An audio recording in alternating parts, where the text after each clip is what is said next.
Hi everyone, welcome back to my channel. ఇప్పుడైతే రాములవారి పెళ్ళికి అయితే రెడీ అయిపోయినామండి. ఇంకా రాములవారి గుడికి తీసుకెళ్ళడానికి ప్లేట్లు అన్నీ పెట్టుకుంటున్నాం. పండ్లు, పూలు, స్వీట్స్ అలాంటివి 11 ప్లేట్లు కానీ అట్లా లెక్కగా అయితే పెట్టుకుంటాము. ఒక్కొక్కరు ఒక్కొక్క ప్లేట్ తీసుకుని రాములవారికి ఒకసారి ఇలాగా తీసుకుని వస్తాం అన్నమాట. గుళ్ళోకి వచ్చిన తర్వాత ఆ ప్లేట్లన్నీ అక్కడ స్వామివారి ముందైతే పెడతామండి. స్వామివారికి కళ్యాణం మొదలు పెట్టేసరికి 9 అయిందండి. కొంచెం లేట్ అయిపోయింది ఈసారి మాత్రం. రాముల వారిని అయితే ఇట్లాగైతే అలంకరించామండి. ప్రతిసారి ఇట్లాగే అలంకరించుకుంటాం చాలా బాగా. ఇంకా పంతులు గారు పూజకి ఏమేం కావాలో అన్నీ రెడీ చేసుకుంటున్నారు. ఇంకా పూజ అయితే మొదలు పెట్టేశారు.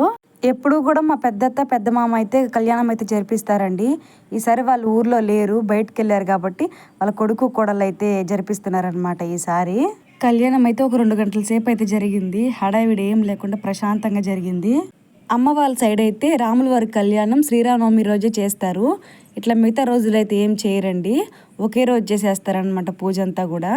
అత్తమ్మ వాళ్ళ ఇంటి దగ్గర అయితే నవరాత్రులాగా జరిపిస్తారు 9 రోజులు 10 రోజులు. పల్లెటూరులో పద్ధతులు కానీ ఆచారాలు కానీ చాలా బాగుంటాయండి.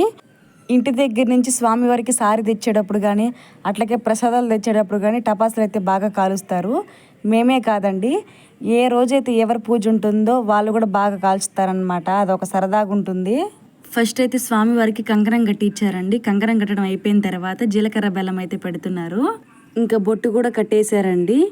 కట్టేసిన తర్వాత హోమం అయితే చేస్తున్నారు. నేనైతే పూర్తిగా చాలా వరకు తీయలేకపోయానండి వీడియో, ఎందుకంటే నేనైతే కొంచెం లాస్ట్లో అయితే కూర్చున్నా.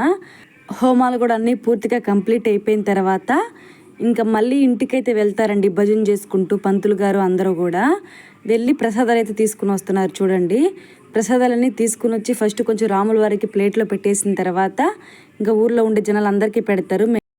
మేము ఏమేం ప్రసాదాలు పెట్టామో మీరు కూడా చూడండి. 7వ రోజు స్వామివారికి కళ్యాణం అయిపోయిన తర్వాత 8వ రోజు ఇంకొకరికైతే ఉందండి పూజ. మళ్ళీ 9వ రోజు అయితే ఊరేగింపు అయితే ఉంది రాముల వారిది. రాముల వారిని ఊరేగించేటప్పుడు కూడా కోలాటాలు అయితే పెట్టారు. రాముల వారు అయితే ఇంటింటికి వస్తారు. వచ్చినప్పుడు కొబ్బరికాయ కొట్టి హారతి అయితే ఇవ్వాలి.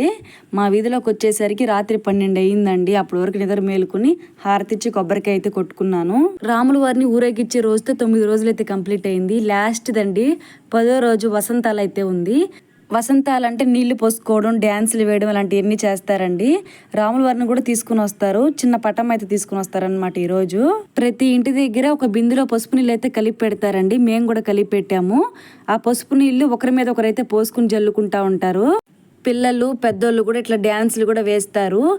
మాకైతే శ్రీరామనవమి వేడుకలు అయితే ఈ రోజుతో అయిపోయాయండి. వీడియో నచ్చితే లైక్ చేసి సబ్స్క్రైబ్ చేసుకోండి. Thank you for watching.